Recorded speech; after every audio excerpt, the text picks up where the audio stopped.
right here, camera right here. We are live on the broadcast campaign update, having fun, hanging out, eating some sliders, chilling with Mike Mahalski and Kyle Grothuse. I got that, knocked that one out of the park. Thank you, Kyle.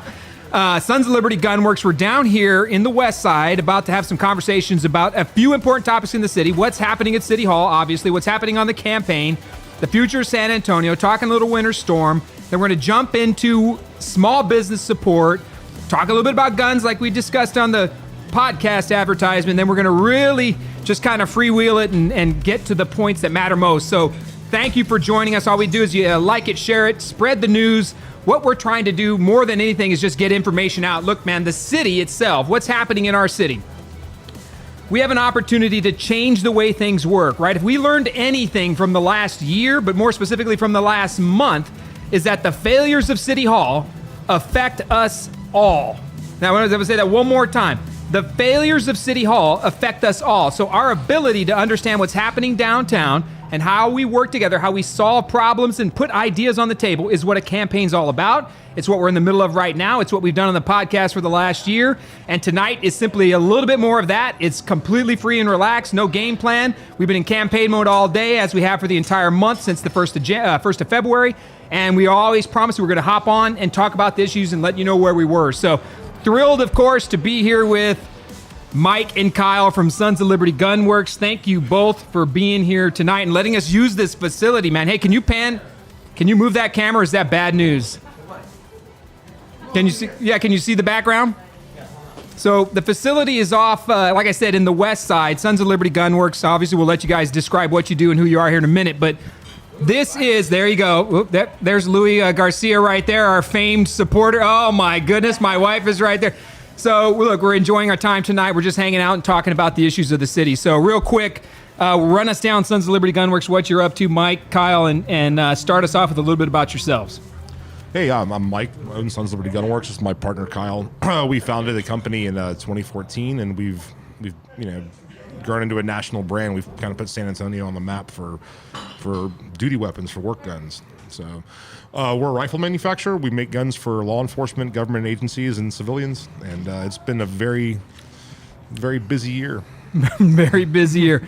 Kyle, talk to us, man. What are you looking at? What do you see your business as? So I'm Mike's partner, Kyle, and like I said, we run Sons of Liberty Gunworks. I also run Guadalupe Lumber here on the West Side, and the policies of the city are very important to us. Everything we do here, we've been on the West Side here since the 50s for the lumberyard, and we manufacture duty weapons. We sell lumber. I do a lot of things, and it's what happens with the city is very important. That's why we're here supporting Greg. So wow, we appreciate it, brother. We appreciate it. So real quick, campaign update, and I want to hop into some issues that matter, because at the end of the day, we're here to make sure we understand what's pushing small business and how we stay successful as a city. Because I've said from day one, the path back out of the pandemic, right? After we get past this, we ramp up our vaccinations over the next few months. We get aggressive on that.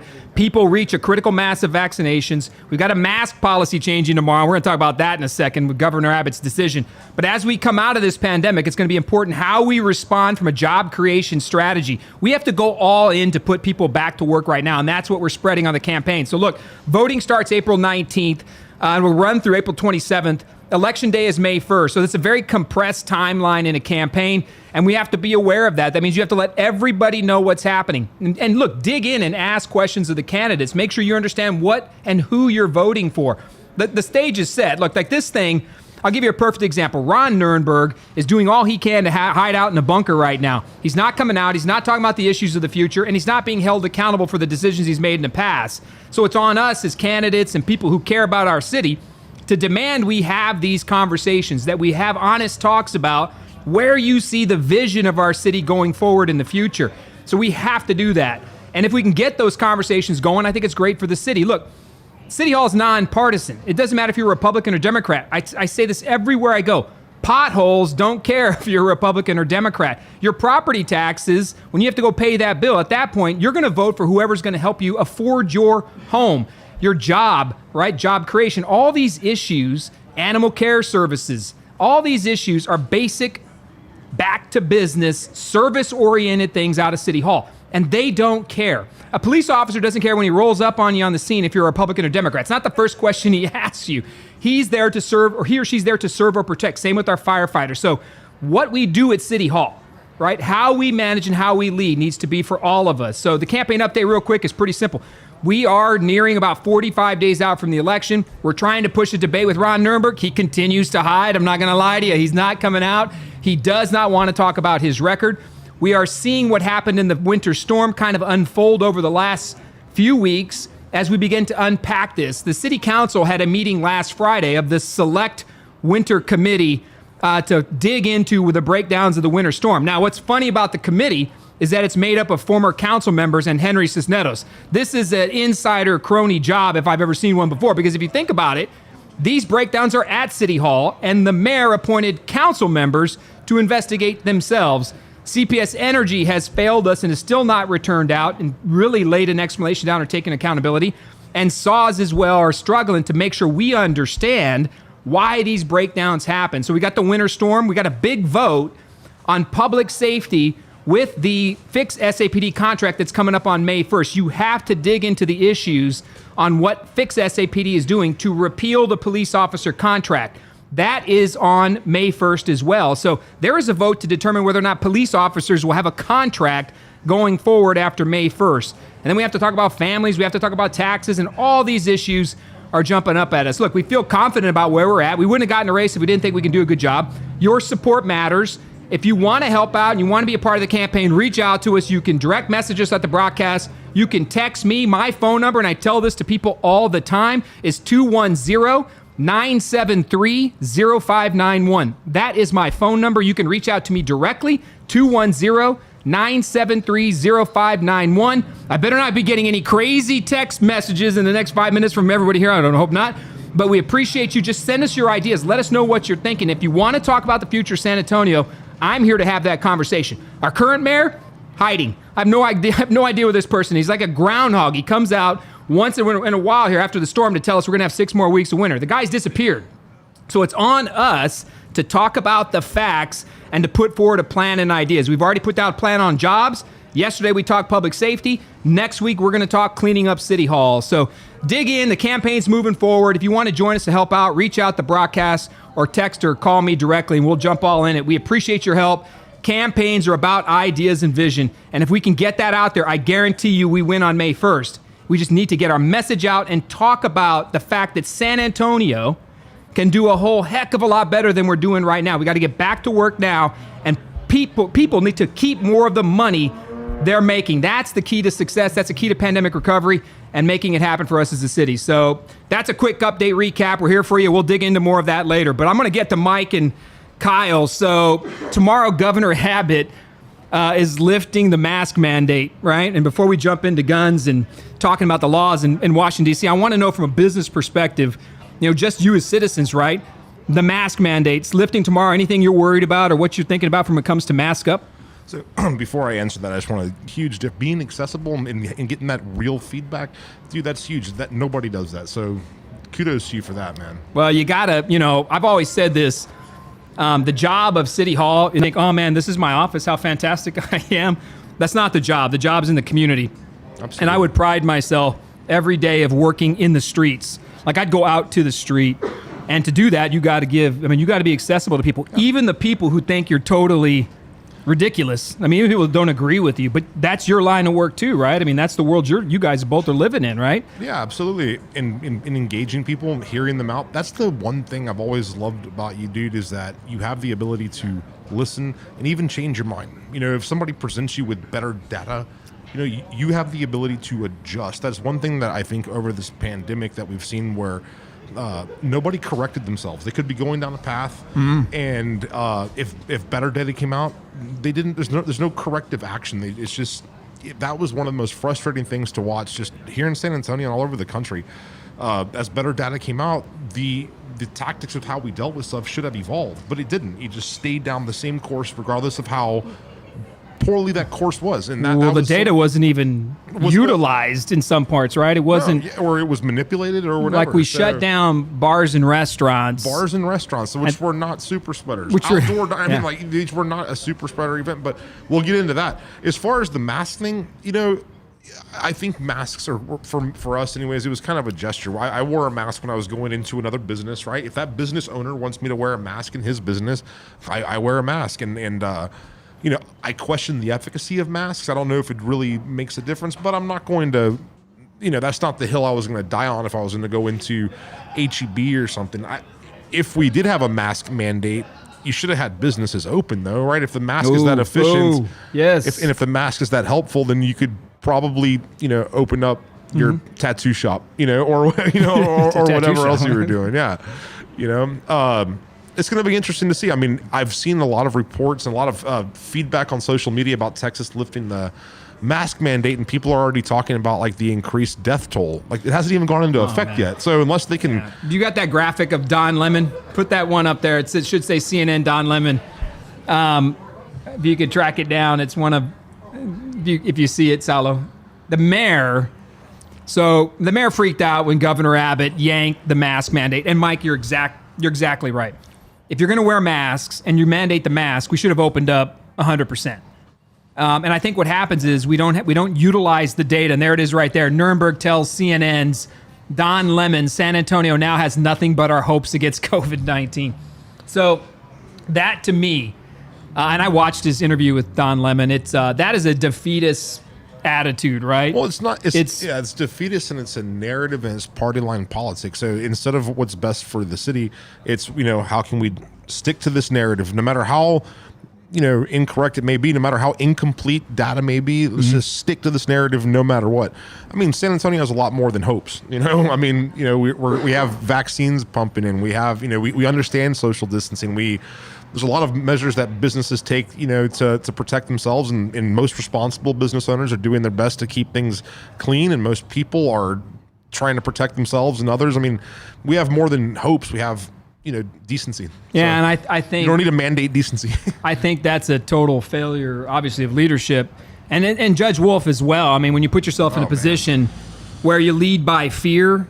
That is what that tactic is, right? Beto O'Rourke came out and said that Greg Abbott was murdering citizens. Like these things make no sense. By the way, Beto O'Rourke, one of your favorites, I'm sure. He's coming for your AK-47 and your AR. He's going to come into your house and take it, according to Beto O'Rourke. We'll get to that in a second. But yeah, I mean, look, I think you're absolutely right. The mask thing, we talked about this last week.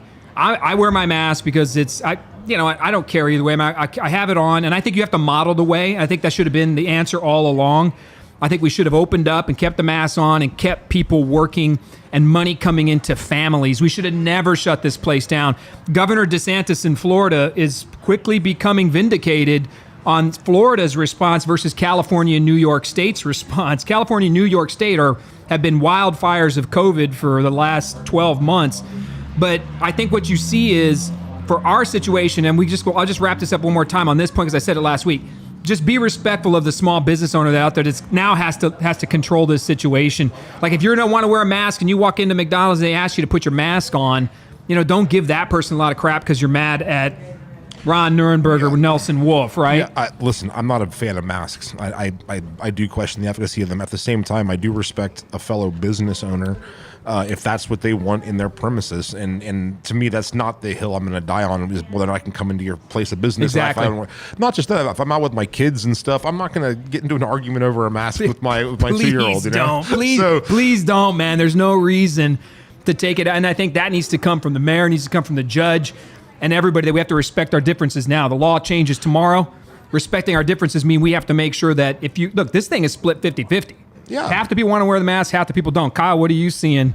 Because you got the lumberyard, I got other things going on. What's up with the mask on your side? Yeah, so we had, the gun shop, we've pretty much been shut down, anybody walking in for the last, since it started pretty much, just because we didn't want to deal with it. And, the lumberyard, we've had other issues. We've had the city coming in, their health inspectors coming in. Just all sorts of crazy stuff. They were giving us crap the other day because they said our sign wasn't in color. Apparently people can't read a black and white sign. We had a sign, we require masks, we tell people to come in, but they couldn't find anything wrong. So they're like, oh, well, your sign's not in color. You got to switch it out. And I was like, I didn't realize that was part of the rules. And just like Mike, it should be up to every business. If that's something that's important, like the lumberyard's a little bit different clientele than we have here, it may be something we still require. It just kind of depends, who you got coming in. And just like HEB was talking about, they don't want their employees coming in having a fight with people about it. That's a whole other thing. Is the last thing we need. Do you want to mandate it, and do you want to have your employees? Because a lot of there's a lot of, you said it's 50-50. Do you really want people coming in there and have your employees argue with people? So there's a lot of different parts to it. Whether they work or whatnot, that's a whole other thing. And look, we'll just end the discussion on masks. That tomorrow's a big day. And I think there are a lot of people anxious about what's going to happen on mask control across the city and across the state. And the state's caught, and the governor's caught some grief from certain members of the media right now on opening Texas back up. But at the end of the day, the governor's made the call. So we just make one more final appeal that just be respectful of your businesses. When you walk into a restaurant or a small business, understand that business owner is just trying to really, at that point, get back to work, hire their people back, and get people earning money again so that they can get back to living. That's what I think a lot of this is for me. I'll wear the mask out of respect for my neighbors. Plus, if I'm asking to be the mayor of San Antonio, I want to model the way. And we want mask usage, and a lot of our citizens do as well. So put it on, take care of small businesses, and be a neighbor, man. Like somewhere along the line, we lost all that, right? Like we treat each other based on these divided party and political lines, and mask is now another political line statement. But I think we got to get back to taking care of each other. And that's what's always been special about San Antonio, to your point, Mike, which was we do things a little different than the rest of the country. And maybe others don't know that, like Ron Nuremberg. Yeah, and I think it's really important to make the distinction that there's a big difference between a private business owner on his own property asking you to wear a mask and it being mandated by the government. Boom. There's a very big difference there, right? From being told something by the state, that's completely different than what I want, on my front yard. And that's something that we need to, kind of make the distinction on. So having the government or having the state kind of removed from some of that decision-making ability is important, and it is time to get back to work. It's time to get, back to productive, Small business support. So the both of you got a booming business, man, and I love these stats. We're about to talk about how well your business is doing, but a lot of businesses are struggling. And Kyle, you got both sides of it, right? So you've got your business here, and then you've got the lumber. So let's talk real quick about surviving as a small business in a pandemic. So you mentioned already that you had to shut things down just to protect people. What concerns me is how people get back to work, right? So let's talk about Sons of Liberty first off. How your year has been, and what steps you took to make sure people were taken care of, and you kept going, because from all metrics, it seems like you've had a booming year and people are buying guns. Oh yeah, we've had an amazing year. I mean, we're up 300-400% over last year. I mean, it's been a great year, and it's not just the right, the left buying guns. Everybody, they realize it's something they need to protect themselves, and hopefully for gun control, that's something that'll protect us now that both sides see that it's important. We've taken a lot of steps here. Like I said, we've kind of shut down gone to appointment only. Trying to reduce the exposure of our guys to people coming in, but we can't just hide under a rock. We still have to have people come in. We took a lot of steps first at the beginning when we weren't sure how contagious everything was. I mean, we're cleaning, we're doing a lot of different stuff, and we've tried to be real safe. The lumberyard, I mean, it's a whole different thing. I mean, that whole industry's in disarray as well. We've got lumber prices are completely out of control. We've got 500-600 people coming in there every day, so it's a lot different situation where we're having to get on people about wearing masks and follow the city's rules and do all their thing. I mean, I walk through all the time and don't wear a mask, and they're always telling me, like, hey, the health inspector's around the corner, watch out. Oh, man. They're like, put your mask on. I'm like, I own the building. I can do whatever I want. But it's been a wild year. Yeah, so I mean, we shut down we shut down walk-ins to the public, but that had a little bit to do with COVID in the beginning, because I mean, we were all legitimately scared. I mean, the information that was coming in the beginning was concerning, and so we took all the necessary precautions. But that eventually turned into we stopped all walk-ins because it would interfere with the production. The amount of guns that we're putting out now is unprecedented, and it's very hard to maintain those production levels whenever you have a lot of foot traffic. So we've gone straight to distribution. But yeah, I mean, it's been a terrible year for America, but it's been a pretty good year for guns. Okay, man, let's just jump right into it. Why? Tell us why, because we're going to see this. So we got a change in administration. We knew where President Trump was, and now we see where President Biden. I think, Salo, there's a couple items that were up for a vote. It'd be two House bills that are popping up. It should be, and there's a couple of graphics I want to show to kind of talk a little bit about what's happening in the city. So we know this. There's two House resolutions coming up. One's a national gun registry, and the other one's a permanent firearm wait list. prevents you from buying a gun indefinitely. That's what people are concerned about.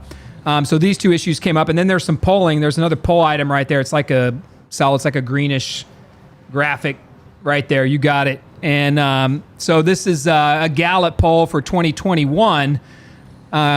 Asked of those, would you like to see gun laws in this country made more strict, less strict, or remain as they are? And of course, we're on this totally satisfied is at 42, dissatisfied is, and it seems to be rising back. Like 2018 was 39, but it kind of holds the same for the last better part of almost 10 years. And dissatisfaction seems to be moving. There's of course, want less strict, but still dissatisfied. So, when I'm looking at that kind of thing and I see that, is it fears of the Biden administration? Is there anything you're looking at that from gun ownership that scares the crap out of you right now that you're thinking we got to be careful about? Or yeah, absolutely. I think the Manchin Toomey bill that's coming up with the mandatory background checks, that sounds very reasonable to people that have not put much thought into it. If you just hear, hey, we want to get everybody to get a background check, that sounds reasonable, and that's why that bills like that actually have a chance of getting passed. Unfortunately, the only way to enforce mandatory background checks is to have a national registry, meaning that every single gun that anybody owns is registered. And people ask, well, why is, what's wrong with that? Well, I mean, go look at Westchester, New York. Their newspaper got a hold of their registry in their town. They published the addresses and the guns of every person in that county. So there was a map, an interactive map that you could go to someone's house and see what guns they own. So in the reverse of that is you're going to find homes that aren't. Well, not right? so homes that aren't armed. You want to talk about a series of targets, homes that aren't armed. Yeah, but not just that, but there was a lot of secondary and tertiary effects, right? The PTA now knows, your insurance knows, your school board knows, your employer knows, right? So I mean, whenever you start putting these registries together, these lists, that's you're getting into some pretty dangerous territory. Now they know exactly where to go look. If you want to lend your brother a gun to go deer hunting, that you can't do that anymore. Will your insurance premiums go up? Will your kids be ostracized? Will they not be able to, their kids come over and play at your house from school? And we saw that in San Antonio. So yeah. about a year or so ago, we started going into this gun buyback program, and we started doing things where they were discussing. That was an interesting event. You did a debate, right? With Mayor Nuremberg was there, and other folks were there, and you got into a discussion about gun buyback and gun regulations. So City Hall wanted to come in and take an extra step and add zoning restrictions over where you can purchase a gun, and then and even though these laws are already in place, there are already federal firearm laws that protect schools and places of worship and stuff like that, but they wanted to come in and add that and do gun buyback. So your point is, the mayor and the city council, they do kind of set the tone for the attitude towards guns. Okay, and I'm not an unreasonable guy. I don't expect necessarily people to be super pro-gun, but I think if you're a nonpartisan candidate or a nonpartisan mayor, you should probably have a neutral position on guns, considering how popular guns are in Texas, specifically in Bexar County. The fact that the demographic for gun ownership is completely different than what it used to be. I mean, I would like to see more of a neutrality at the very least. I don't expect people to always be pro-gun. Unfortunately, that's not the case here. They don't. They set that tone, and it trickles down into every other organization that works with the city. And so, whenever you have that hostile attitude towards guns, it's going to have an impact. It's going to have an effect on policing. It's going to have an impact on all kinds of stuff. So, I mean, that is a big complaint that I have with Mayor Nuremberg. I think that was a debate that, considering that we still have state preemption laws, right? So, I mean, there's certain limits to what they can't do. Why even kick that hornet's nest? Why neglect the half of the city, or probably more than half of the city that likes their firearms? Right. And I think, look, and still to be told with how things work with the Biden administration, we don't really know. I mean, there are some people on the outside, and I do think we have, and part of our problems have always been these false choices. Yeah. I've argued this on multiple issues at City Hall. We are nonpartisan at City Hall, and I actually like the fact that it's not about Democrat or Republican. And we talked about that earlier. Potholes and all these things, don't know whether you're Democrat or Republican, and so we force these false choices into our community. Like, you can't be you have to be pro-police or you have to be pro-Black Lives Matter, right? You can't be both. And then I've never really understood that. It's the same thing with gun ownership, right? There are laws and things in place. We can respect that and still have a safe community, right? And at what point do you stop the line on overregulation from City Hall? But I do always want to stress that we are a nonpartisan environment. And when you run for mayor, you run to be mayor of everybody. And you have to look at all sides of the issue. So my hope is that, when I see these things, that cooler heads are going to prevail. One of the most important people is going to be Joe Manchin out of West Virginia, right? Joe Manchin is in a conservative-leaning state. He's a Democrat. He's beloved in the state of West Virginia. And he is now officially the middle swing vote on all of these things. So, unfortunately. Which we're going to see. How far will the Biden administration go? How far will Republicans push back? But all of us in normal man land out here where we're sitting in cities and we're just trying to live and do our job, we don't try to get caught up in all that stuff, but it can affect how we live and how we live our lives. But I always want to remind people, San Antonio's nonpartisan. We got to see past Democrat or Republican, at least put good ideas on the table and work hard no matter what for both sides. Like, that's the most important part. And that means when we come into discussions that divide us, so there's a few issues from time to time that come up at City Hall that divide us straight down political or party lines. One of them is policing. The other one's now going to come back up again, as we're going to see, which is going to be gun control. And then we'll see other ones pop up from time to time. But I think you make a great point, Mike, which is how do we enforce the laws we have, right? And be respectful of gun ownership. And you guys being in the industry, I speak better to it than anybody else. So. Yeah, in a nonpartisan, in a nonpartisan position, it's kind of funny how things never go our way, right? You think every once in a while we'd get a decision that that we liked, but yeah. So it's going to be interesting to see kind of how that goes. I mean, there's things that you and I probably disagree on. But the fact that you're willing to listen, and the fact that you're accessible to people, that's the biggest thing. My problem with the current city leadership is the echo chamber.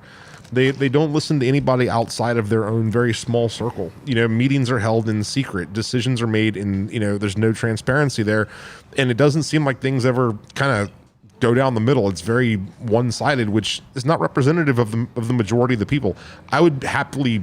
if you're pissing everybody off, that means you're probably doing something right. You're making fair decisions, right? I mean, but it just doesn't feel like that. Like that's the situation in the city. I expect that at national politics. I expect that even at state politics. But in the city, especially like San Antonio's, we're actually a very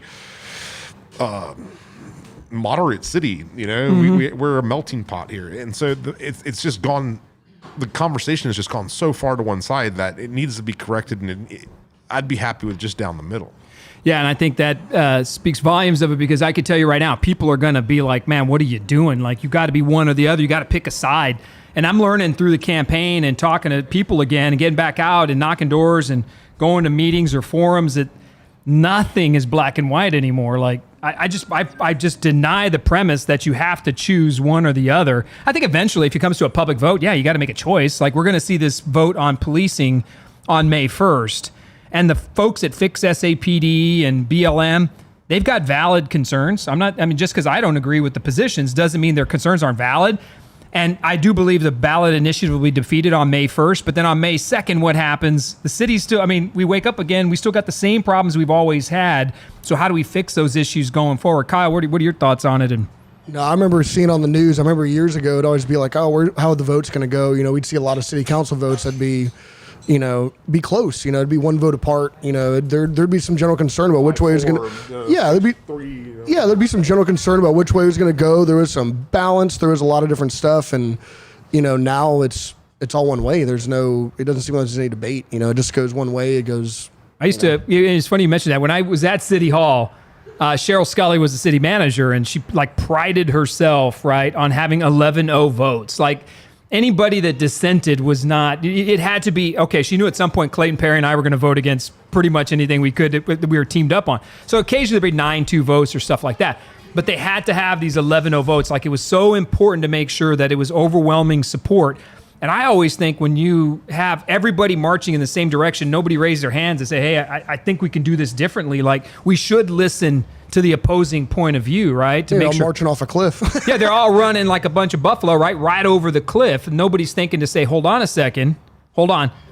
Is there a better way of doing this? It's the same thing I always get into in the policing discussion. When I sit down with an activist who wants to defund the police or they want to revoke the police contract, I'm saying, I get it. You're upset about 10 police officers in 10 years who were reinstated through arbitration.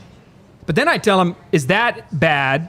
Or is it as bad as the 10,000 or who knows how many young men and women of color who are stuck in a judicial system never to see the light of day again, right? That are getting pushed into a prison system that's a profit center or, can't see the other end of life again or second chance employment hiring. So I always try to say there's these two sides to the discussion, right? We should be concerned about getting better at policing, but this whole other thing, and I think that applies to every one of our principals at City Hall. Like, I think we have to have the tough conversations, because if we don't, we're going to get these policies which we've been seeing over the last few years, which really, I don't think anybody's happy with. I don't know about you, man, but I talk to people all day long. Nobody's happy with the decision-making out of City Hall. Either side. It's not right for either side.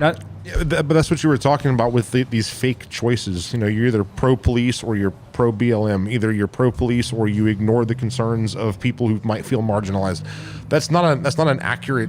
There's not a solution in either one of those sides. I'm very pro-police. Sons of Liberty is very pro-police. We do a lot of work with these guys. Good people. I think they get an unfair rap. With that being said, I'm sure that there are people that have some legitimate concerns that want some things to be improved. But defunding the police, I mean, that's not even a sane proposition, or ruining their ability to collective bargain. If you want improvements in the police department, you need to have the best candidates to become police. And if you start destroying benefits and other things that go for these, you're gonna have bad candidates. Yeah, but you're gonna have very big problems recruiting. Look at Minneapolis. I mean, it's gonna take leaders to have those tough conversations too. Like, you got to be able to look at it and say, "Nah, man, I don't buy that. I don't buy it's one or the other." Like, you have to have a seat at the table to be able to make a decision. That's the difference between politician and leaders. I don't think Ron necessarily was enthusiastic about defunding the police.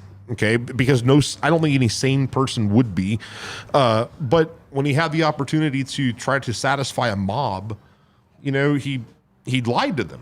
And so to tell people what they want to hear and do the political thing, he lied to these people, which a broken promise is probably worse than no promise, right? So he's alienated the people that support law enforcement. He's alienated the police officers that patrol his city, and he's probably pissed off the mob that he lied to, because a leader would have said, "Hey, I hear your concerns. Let's work on improving things. Let's tackle some of these issues, but you can't satisfy a mob.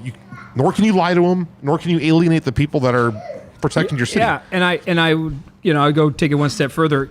Even the organized Fix SAPD and the actual movement, the men and women who are advocating for the removal of the police contract, they got together, they put together a campaign, they collected signatures, like they ran a legitimate operation to get these things put together and put up. I get it. They got the signatures, it's on the ballot.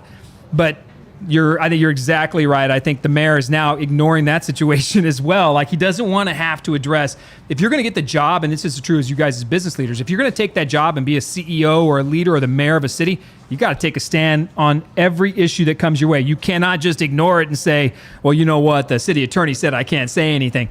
People want to know where you stand on the issues, and the bravery, at least, of being able to say, this is who I am and what I believe, is what we're missing from most of the council members on many issues. Let's take, for instance, a winter storm. What did you see as the biggest breakdowns from the storm? Saw CPS Energy. I want to get your thoughts on that, because you guys are running a business that went south for you. You're at home, your families. What things do you think we should be learning out of the breakdowns at City Hall over the last 6 or 8 weeks?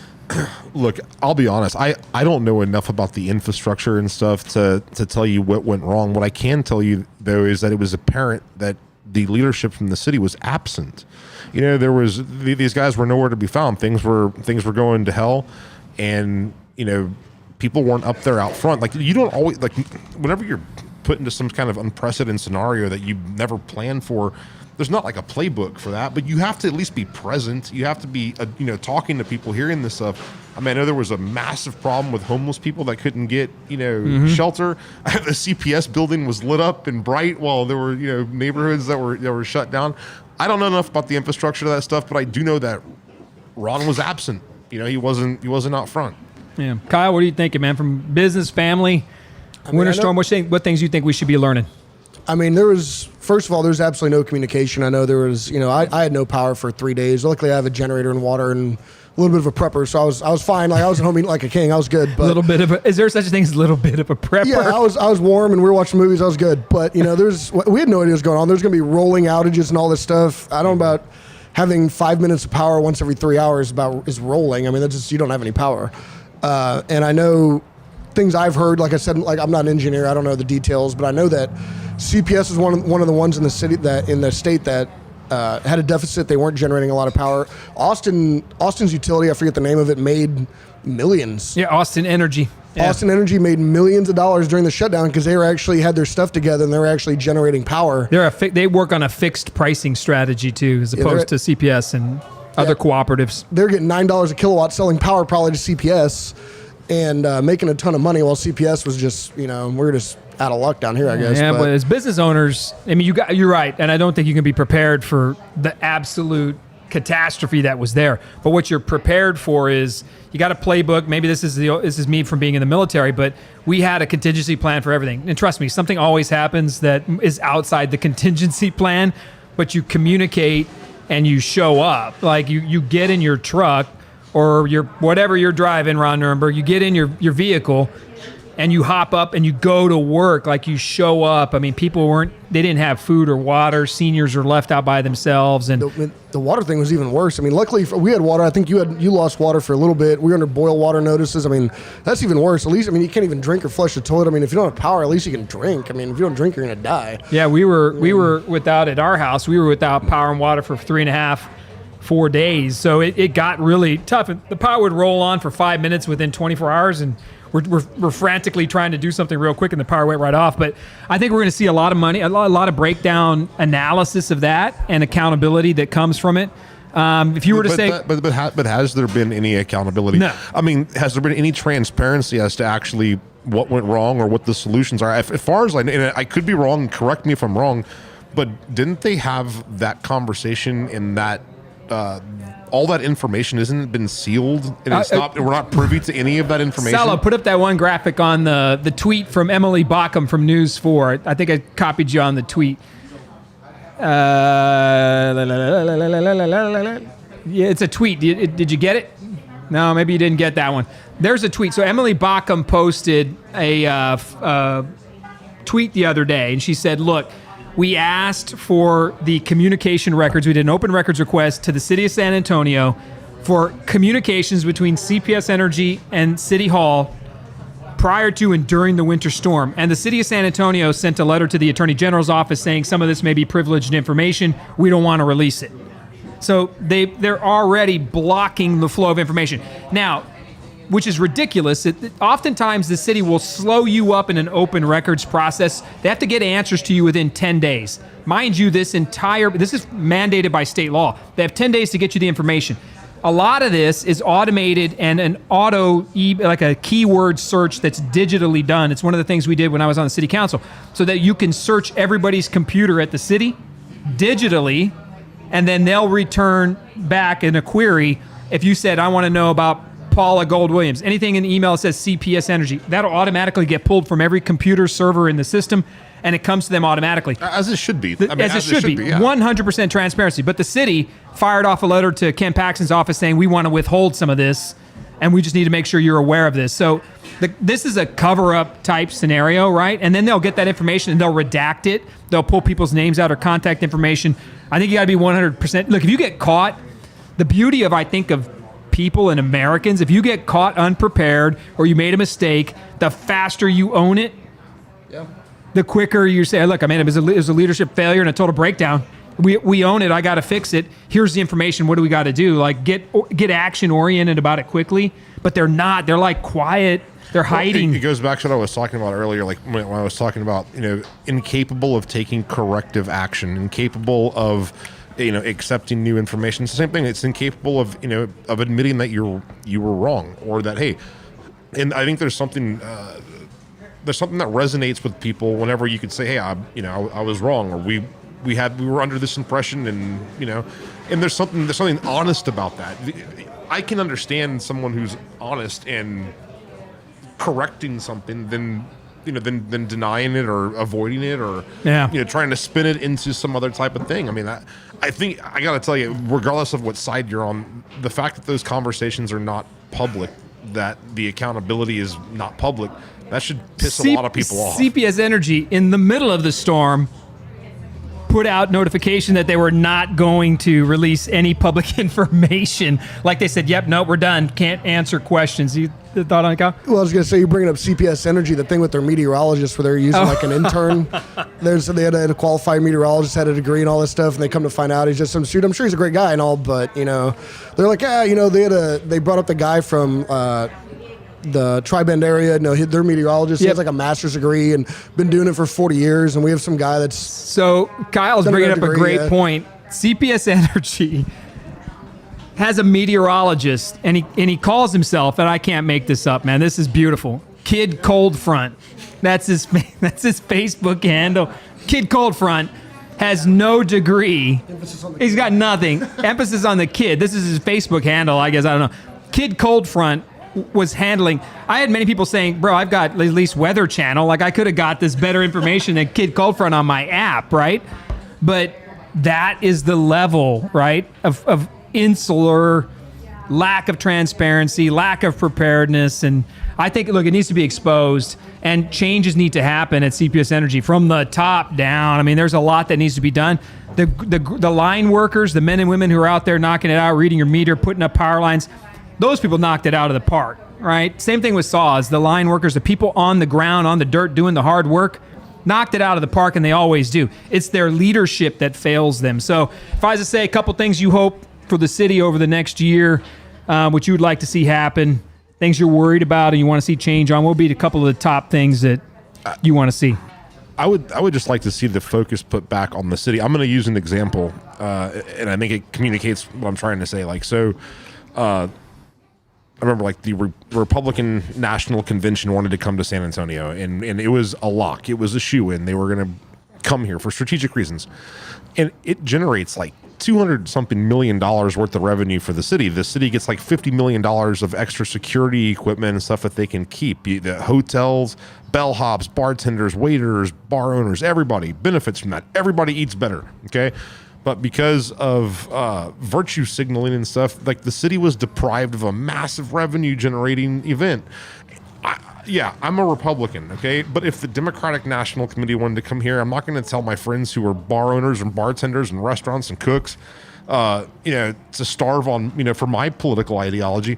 And that is the one example that I can use for how I think the city has gone into national politics down a very dangerous road, which does not put the city first.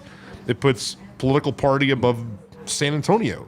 I think the decision would have been great to generate that kind of money for the city. That's one example of dozens and dozens that I've seen over the last few years where, we suffer as a result of some type of narrative.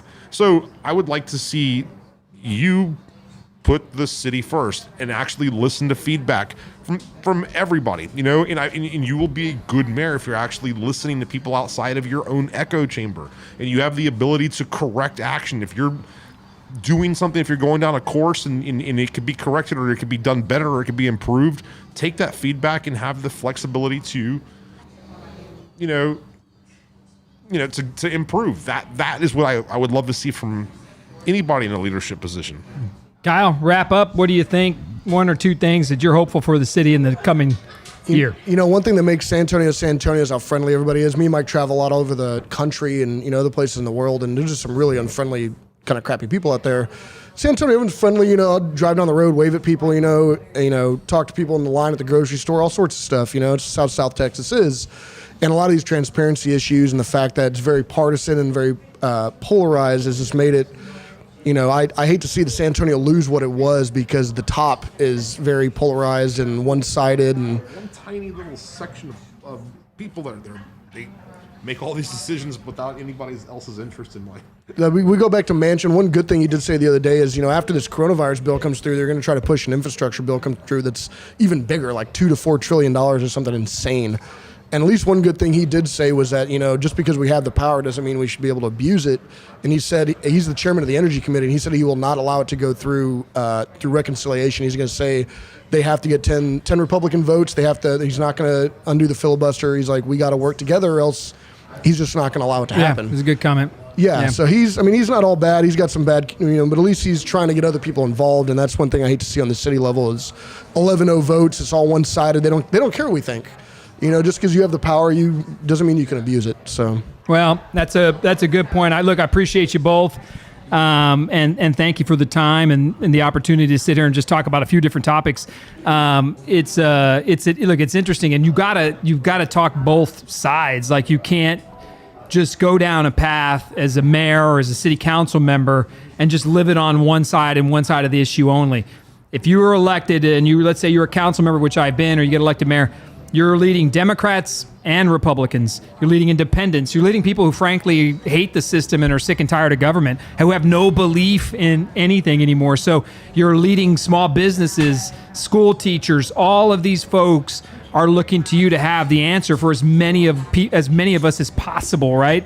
And you got to govern and lead like that. And you got to put ideas out there that try to take care of as many people as possible. And it starts with, and I think we've hit this pretty well tonight, with at least having a voice at the table. You're listening to both sides, and you're working hard to make sure everybody gets an opportunity to be heard. That hasn't happened over the last few years. We've gotten away from that as a city. And I think if we can get back to building on what San Antonio is, the path to recovery, jobs, and taking care of our public safety, our firefighters, our police officers, and now COVID-19, being respectful of mask usage. There's a lot of challenges we have that's going to require all of us to work together, and we have to have both sides of the conversation, man. We may talk tonight about guns, and then the next week or two, I'd love to have Fix SAPD sitting here talking about what their belief is on policing, because they have concerns, and their concerns are valid. But the public's going to make the ultimate choice, which is, and I believe in these issues and where I am personally, but everybody has to have some level of support or voice on the table and at the conversation. So I hope those things happen for us